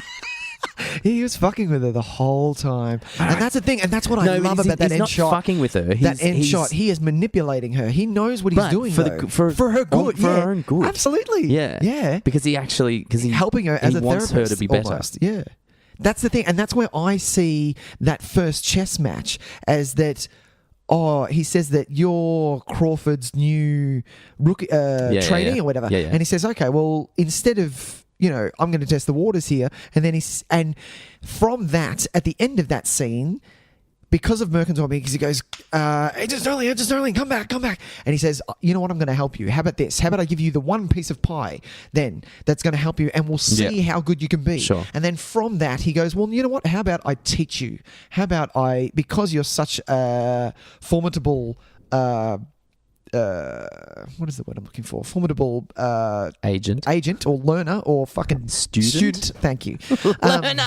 I love when we can't find the words and we come up with something else that stupid kind of represents what we want to say. Yeah. So he takes that and makes her a student. I'm going to teach you the ways. Yeah, it's cool. Which is what he does in Red Dragon. And I like Red Dragon. A good movie. Yeah. Have you seen Hannibal? Yeah. That was shit. I remembered not hating it, but I saw it when it came out. Oh, really? I saw it when it could came be out. garbage. I remember it being everywhere. The billboards for Hannibal were everywhere. Huge. And I didn't like that Jodie Foster didn't come back. No. Yeah. I mean, if you are going to get somebody else, good. Julianne Moore's a pretty great replacement. You're golden. You're fine there. Yeah, look, I don't want to. I don't want to spend too much time talking about the sequels. No. That's all I wanted to say. We're rushed for time, but I think Red Dragon definitely has some elements to it. I think Ray Fiennes He does. pretty amazing in it. It's one of my favorite Philip Seymour Hoffman. Yeah, he's pretty great. I just think it's characters. it's just as like a straightforward kind of thriller. I think it works. Yeah. I don't think it has any of the kind of Oh no, it doesn't the have psychological depth that this has. Yeah, and the last thing I want to talk about was the finale, really, which which I think is just not only is it a great moment of filmmaking, the switching to the night vision goggles. Oh, yep, you're talking about that scene. Yeah. It's quite terrifying. Still good. Still really effective. Absolutely petrifying. And I'm pretty only because I'm seeing it now for like the seventh or eighth time. I'm watching it from Jodie Foster's perspective, and I'm pretty sure she's actually in the dark.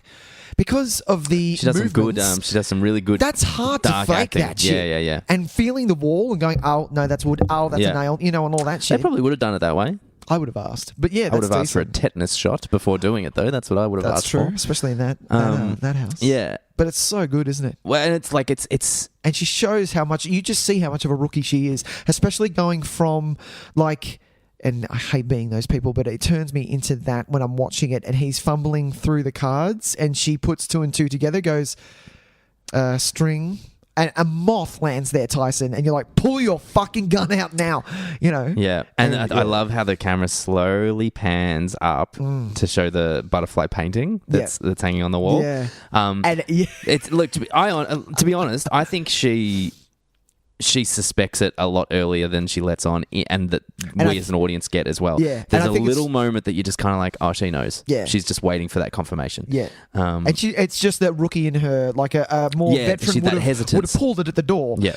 And it's just her being a rookie and like the gun in the dark. Look, and I mean, I'm like, oh, taking Jesus, taking away your sight is such a even sure, a very experienced agent may know how to handle that situation a little bit better. Yeah. But I think it's very hard to have your wits about you in that situation. Yeah, man. Especially because there's a fucking well that you may fall into. There's a well. Well, there's that fucking crazy serial killer running around. I'd happily fall in the well for that time. Fuck. But I think it's what I really like about the choice of that is that for this whole movie we've had the eyeballs. Yeah, we've had the eyes dead on. Yeah. Everybody is looking at her. Yeah. But she's always had the ability to look back. Yeah. And that gave her some strength in that situation. That gave her some of that gave her it was still fucking hard for her. Yeah. But it still gave her that ability, that little bit of strength that gave her the ability to kind of rise to it and match them. Yeah. And be like, no. You're going to eyeball me. I am here, and I see you doing it. Stand my ground and she was always really aware. Like you notice, like the bit she walks into the elevator, and they all look at her. She's very aware of her surroundings. She can see the eyes on her at all times. Yeah. Taking that away, and we get him. Finally, this is the person that is looking dead at her, and she can't look back, and she can't stand up to that. Yeah, she has to. So it actually makes her so much more vulnerable in that moment. And I think it works really fucking well because we get the same shot. We've had a lot of times where it's just head and eyes. We get that shot of him wearing the goggles in the dark. So he's trying to set it up the same way in that way that it's like, no, here is the person that is staring at her and who it's like, I don't want to say leering because it's not always that way, but in his case, he's obviously taking a sick fascination in watching her in that moment. Be helpless. Yeah. And so I love that they found a way to kind of make him a bit more formidable in that sense. He's doing what everybody else, all the other males are doing in the film, but he's found a way to make it more dangerous for her and he's by got taking one up away on her. Yeah, exactly. And it's really good. It's just a great little moment just listening for the gun click and she just spins and shoots. And she's good. Because it is good, but it's also like, it's not like she doesn't like outwit him or anything. No, not at all. She instinctually is able to overcome massive adversity. Yeah. And I think that's really powerful because it wasn't like, a worse movie would have made her in the dark kind of, we would have zoomed in on her nose or something and she would have been like, and she'd hear like a little crick in the corner. What they would have done? They would have had her when she came in. a clock would have ticked and she would have gone, oh, there's the clock. Yeah. And then she would have built. Yeah, referenced exactly. She would have built the room. Yeah. It was purely instinctual, and I think Yeah. that makes it better. Yeah, Like fair I think deal. that makes it more powerful. Is that in that moment her instincts were stronger. Yeah. And she was able That's to so overcome. true. Yeah. Yeah. Anyway, What's your favourite Jodie Foster movie, Tys? I was actually thinking that while I was watching. I don't watch a great deal of Jodie Foster films. Yeah? Yeah, I don't think I've seen a huge amount of them. I've seen a lot with her in it, but not with her leading. I haven't seen The Brave one. I think, and it is the only My Man Fincher Panic Room. It's the only movie of his I don't like. I do need to watch it again though, but it's very 2002, that movie. I do like. I don't mind Panic Room. I thought it was okay, but Yeah. look, I mean, it has to be this. I mean, It has to be this? Yeah. Does it though? It does, doesn't it? It really- Because it can't be Taxi Driver because she's barely in it. yeah. Look, she's important in Taxi Driver. I She think is, I but might she's like not- Taxi Driver more as a film. Yeah. But It's her, not. You're not watching her it involvement. for. No. Yeah, it is this, isn't it? Yeah. Yeah. I'd say, and maybe. It's either this or I mean, I do really like Contact as well. I like her, and I like her performance in Contact a lot too. I fucking love Carnage. I know yeah, I've never that seen it. not a lot of people are going to watch it because of the director, but give it a shot. Sure. Yeah. I think that might wrap us up. Silence of the Lambs. Of the Lambs. Well, I think then we should move on to What did you watch this week? Ba-dun-dun. Nice. I did like a spoken word version. Yeah, I then. saw it. Yeah, It was nice. I liked it. Tyson, it's all you, buddy. I is it? didn't get a chance to watch anything this No, week. fair enough. Yeah. I understand. I had actually a little bit more time to watch some things this week, which is good. Nice. I'll What just do you talk got? briefly about a couple of things. I saw Logan Lucky, the Steven Soderbergh Oh, yeah. kind Nice, of nice. comeback movie. I feel like that was how it was kind of being billed. Hasn't he been back? Yeah, I think twice? he's like John Farnham. He just keeps coming back. And I enjoyed it. Yeah? I did not love it. Okay. I thought it was an enjoyable movie that could have been almost directed by anybody. That was what was disappointing to me, is that I felt like it didn't feel like a Soderbergh film as much as I hoped it would have been. Look, all filmmakers grow up and develop and change Sure. and things like that, but unfortunately I'm a little bit obsessed with that early to mid 2000s Soderbergh. Yeah, man. And I kind of You want him back? just to kind of play in that park again. And this was a really great opportunity for that, I think, because it was, it's basically Ocean's 11, but like hillbilly style almost. Oh, really? Yeah, like bit kind of backwater style. Yeah. It's a couple of brothers who are a bit rough around the edges, Channing Yeah. Tatum and Adam Driver. Yeah. With the help of Daniel Craig as an explosives expert, who is he's real trash, Yeah. and his two brothers, Yeah. decide they're going to rob a NASCAR track. Yeah, As you do. as you do, and there are some really touching moments in it. Surprisingly, the movie is quite interested in the father-daughter relationship that Channing Tatum has with his young daughter. Katie Holmes is in this Katie thing. Holmes plays the mother of the daughter. His ex-wife. Yep. And she's okay. Generally, everyone's pretty good. Adam Driver, I think, is probably the best on ground. He's really interesting in this film. Yeah. And, does some very cool stuff. Seth MacFarlane has a very odd cameo as a British race car driver. And it makes no sense that it's Seth MacFarlane at all. I don't know what he's doing in this film. Maybe he just is a fan of maybe Soderbergh. just for a You're bit not of going fun. to say no, to be honest. No, it's a good point. I just think overall, it's a light, good time Yep. that I think sets up some things that it doesn't quite pay off. Is it a Hollywood? It feels like a little bit of a traditional Hollywood movie. No, Is that look, what's going on? it still feels kind of like it was. I'd say it's pretty low budget. Yeah. Aside from Because Soderbergh for me is the indie director. it still has that feeling to it. Yeah, it Okay. doesn't feel like it's a big kind of Hollywood production. I think it's just a little bit. I mean, there's nothing wrong with a movie that has lighter ambitions. Yeah. I just think that this had elements that could have led itself to be a little bit more significant, and they never really engaged with them fully. Oh, okay. Yep. Having said that, the heist elements to it are quite enjoyable. Yep. It's funny enough in the right ways that it's kind of got that light touch to it where you can have a bit of a giggle at some of it. But overall, relatively forgettable. So, Okay. but yeah, look, you could do a lot worse. So, that's Logan Lucky. Fair deal. And where can you see Logan Lucky, Tys? Oh, I watched Logan Lucky on Stan. Nice one. Yeah, it was just streaming on Stan. I think it might be streaming on a couple of other places as well. I think it was one of those movies that you can tell the ones that all the streaming services kind of get at the same time. Oh, yeah. Those movies that didn't really reach the full extent of the audience that they had perhaps hoped for, and so they were trying to get it out to as many people as humanly possible. Didn't do as it quick. too well, and didn't do awfully so much that they're burying it. Didn't do well enough that it's like exclusively on Netflix or something like that. Fair so, deal. And the other thing I watched, which was a bit of a revisit, is a movie I hadn't seen for a very long time, which actually was something that I'd been meaning to watch for a while, and that was Superbad. Oh, dude. Rewatched Superbad for the first time in a really long time. Yeah, man. Yeah, and Fuck, I love that movie. I had a really good time with it. I love that movie. Some of the things that I found really interesting about it is that I don't think I realised at the time just how kind of indie it looks. Oh, okay. I think in my memory of it, it felt like a big Hollywood comedy. Yeah. Like something like, you're Knocked Up, or, even your Will Ferrell kind of style. It had that Anchorman kind of, style. it had that very clean camera aesthetic, and it was all, you could feel, it felt kind of high budget. Yeah. It doesn't at all. No. You go back and rewatch it, it feels super, super on the cheap, like really indie. Yeah. Like very, very different to how I had imagined it in my head since I had seen it. Right. Still very funny, really, really funny. Still great characterizations.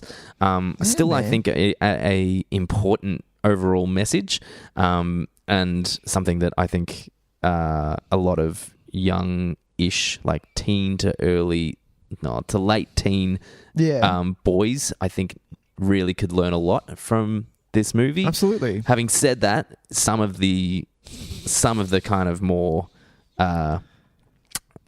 they're not super concerned with their female characters in this film. No. And it's to a point now where it's maybe not, you can't get away with as much of it as we might have been accepting of 12 years ago now. No, exactly. Is it 12 years since Superbad? No, it's 11 years, sorry. 2007 it came out. Right.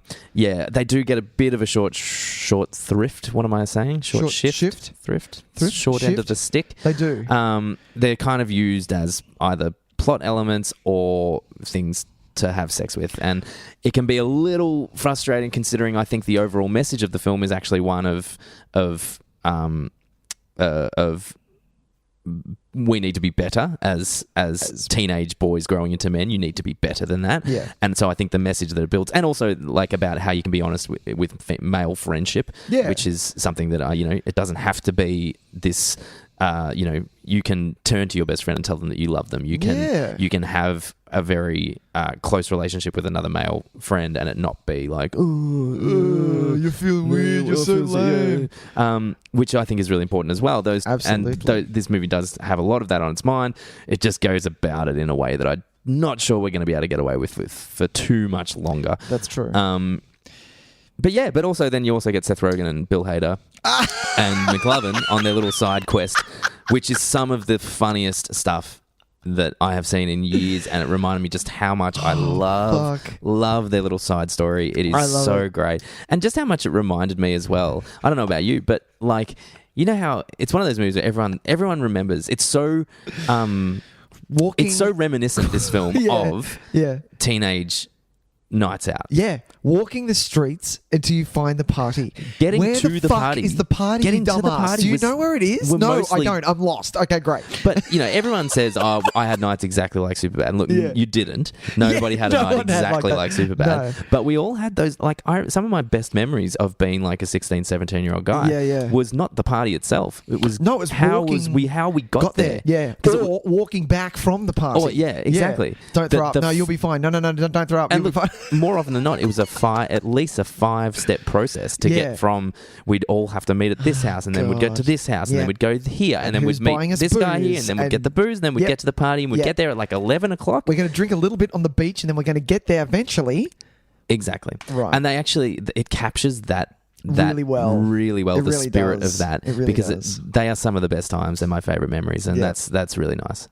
It's still definitely worth watching. You just gotta put on your 2007 blinders a little bit and just allow some of the other stuff to That's happen. very, very true. Yes. Should we cross some streams, Nick? Oh, let's cross it Monster Dreams. Let's do it. I love it. All right. Do you need me to go first? I do need you to go first. Okay, Is that I will okay? go first. Yeah, Would you that's like fine. to go first? Yeah, I will go Yeah. first. What I am going to recommend, and that's because, well, see, now I might change mine because of what I've just done. I think you should pick a thriller, or have you already picked? No, here you go. This is. I hope I haven't recommended this before. Oh, let me get that list up. Get that list up, Nick. Get that list up. Because I'm going to recommend on Netflix. On Netflix? Because very shortly, the next film in this series will be coming. I know where you're going. I don't think we have. Are you talking about the... Oh, what are you talking about? Well, I'm talking about my favourite Mission Impossible. Because I'd like to say it out loud for anyone who hasn't heard it yet. Go for it. Ghost Protes. For fuck's sake. Ghost Protes. Ghost Protes. Ghost Protes. It's no, you haven't recommended Ghost Mission Impossible Ghost Protocol, which is the fourth of the fifth. The fourth Mission Impossible. Yes, the fourth Mission Impossible film. It is it's the one directed by it's the fourth one. It's the one Ghost Protes. Yeah, Ghost Protes. Ghost Protes. Directed by Brad Bird, who of course directed The Incredibles. Yeah, baby. It's definitely my favorite still. I do have a real soft spot for 3. 3, man? Are you kidding me? 3. I really enjoy 3. JJ. 4 is a different thing altogether. I think it is just so incredibly good. I think 5 drops the ball a little bit. Yeah, man. And that's where 3 jumps up in front for me. How do you spell Protes? Like Ghost Protes? PROTOCOL. Thank you. Ghost Protes. Ghost Protes. There we go. Yeah, and it's the beginning of this. Like, we always knew Tom Cruise was kind of crazy. To me, it's the beginning of him really testing his limits as not only an actor but a stunt performer. Right. Like when he was like, no, let's really see how we can push the envelope here. And yeah, because he did some other stuff in the other Mission Impossible films and all that kind of stuff. True. But this is the one where he's like, no. Hey, the tallest building in the world. Yeah, I'm just gonna climb it with suction cup things, and we're gonna film it legit. Really, Tom? Yeah. Really? Yes, I am. Like all these, when we really started, and obviously now he does it in every fucking movie. It's like, what's the craziest thing he can do? Yeah, the plane one got me, man. Like, that's a bit intense. Yeah, I mean, yeah. Fuck, man. It's going to be ridiculous. What are you doing? And he actually hurt himself on the new one. Yeah. Legit. And so with this one is actually probably, in my mind, it's got not just the best set pieces, but it's the best kind of story, espionage story of them all. Yeah, aside maybe from the first one, I really like the story of the first one. The first one's great. Yeah, man. Whereas the other ones feel like they're a bit more kind of it's that same thing we were talking about. The plot is a little bit irrelevant. I think the plot to Ghost Protocol is actually pretty great. Yeah, I like the incorporation of Jeremy Renner. I think he adds a really nice dynamic to it all. Does. I did like that. And I wasn't on board, but then I really did like it. And the actual action sequences themselves are out of this world. So yeah, that's just on Netflix. You can watch Ghost Protes, and then maybe what's the 5th one called? Isn't Rogue Nation? Rogue Nation, yep. I'm sure that's around somewhere because I can't wait to watch the new Mission Impossible. For some reason, this franchise has just crept up to be like one of my all-time faves out of nowhere. So I really think. Hang on. I think we should do. Then I think we should start off by doing your favorite franchise. By doing the worst one, I think we should do Mission Impossible 2. Oh, I did. Where it just gets more impossible. I gave that a rewatch. It's His not. hair Look, is it's the not best. as bad as its reputation maybe has. Yeah. It's no good though. It's bonkers. It is bonkers, and it might as well be Charlie's Angels. Like that kind. Really? Some of the it's that bonkers. It's so 2000. Right. Yeah, and it's because the theme was done by Metallica. What? No, it wasn't a Limp Bizkit. No, it was Metallica. God, Metallica. And it's all like quick zooms, and John Woo's letting doves fly around and all that shit. There's so much fire. So much fire. And Billy Boyd, hey, how's it going? I'm Billy Boyd. Yeah, that's right. So anyway, don't worry about that one. Number 2. Watch Ghost Protes. Watch Ghost Netflix. What do you got, Nick? Because watching, I like to tie in with our feature pres. If there isn't something that jumps out at me, Sure. I tend to ignore that. I just yeah, that's fine. do it. So that's fine. So in watching Silence of the Lambs, I got it just brought back me wanting to watch Mindhunter on Netflix. Oh, sure. If you haven't watched this thing, it is a TV series. I'm going to put it out there. It's done the first two and the last one are directed by David Fincher. Yep. It is the start of the FBI realizing that they need a behavioral science. Wow, let's start that again. A behavioral science division. Did I get that right? Yeah, there we go. And just how, because what they do is the serial killers that they have in custody, they decide that they're going to interview them and see what they can learn. Sure. And the serial killers that the protagonists interview are all real serial killers. So it adds a nice flavour. So from that, if you are interested, you can do a little bit more homework and maybe listen to a podcast or two about those people. Cool. But it's Fincher. It's shot well. The dialogue is just boss. Yep. It's worked on there's so many layers to this thing that makes me want to rewatch it again and again and again. Sure. And I remember, because I spoke about this, I think it was a while ago when you were like, what are you watching, Nick? And I said, I'm watching Mindhunter. Yes. And I hated one of the protagonists. And there's a reason why. Yes. Do you remember that? Yeah, I do. Yeah. At the end, it's a I'm going to spoil it now for you. I'm not spoiling anything big, but it's a payoff at the end why you hate him. And I'm like, well, that makes fucking sense, doesn't it, Nicholas? Yes, that's it. Exactly. So stay tuned. Can't wait for season 2. Season 2 is coming? It is. Great. Mindhunter, And Netflix. it's just on Netflix. How many episodes? I think it's 10. No, I think it's 9, actually. Oh, so that's easy. Yeah. So it's a nice, quick watch, and you're going to be begging for more, I'm telling you. No, 10 episodes. 10 episodes. Yeah. Perfect. Nice and amount. quick. Excellent. I don't know how TV shows can do 24 episodes or 27. When I see shows of 22 off. or 24 episodes a season now, I'm like, nah. I'm good. Not I'm cool. good. Not interested. I'm good. No, I'm good. I'm good. Tyson, Yes, Nicholas. what are we doing next week? Well, next week, it's very exciting. It's the return of one of the segments that we have perhaps ignored a little bit. We have a little. We've got a list. we have got a list, and we've had many episodes of On the List. Yeah. We've ranked many things. We've ranked many things. And we rank stuff. We've done a hell of a lot of superhero. We have looked at with Grooting. We've Grooted. Yep, we've Grooted. We've been pretty lazy with our buy request. We have. We've had quite a few requests. We have had quite a few requests. But have they been in email form? Well, yes, that's it. Okay. It's an important thing. It is.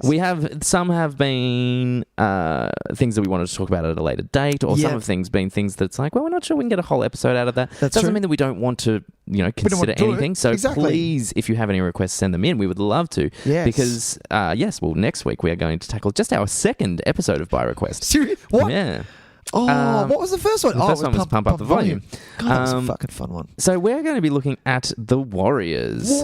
Which was recommended, Nick, by friend of the podcast, Jerry Keys. Jerry Keys. Thank you for the suggestion, the request. The request, is the word it's a I'm fucking looking request. for. Please, guys, we would like you to do The Warriors. Yes. 1970. I think I want to say 79, but I'm just double checking. That's all right. Yes, 79. Mad cult following this movie.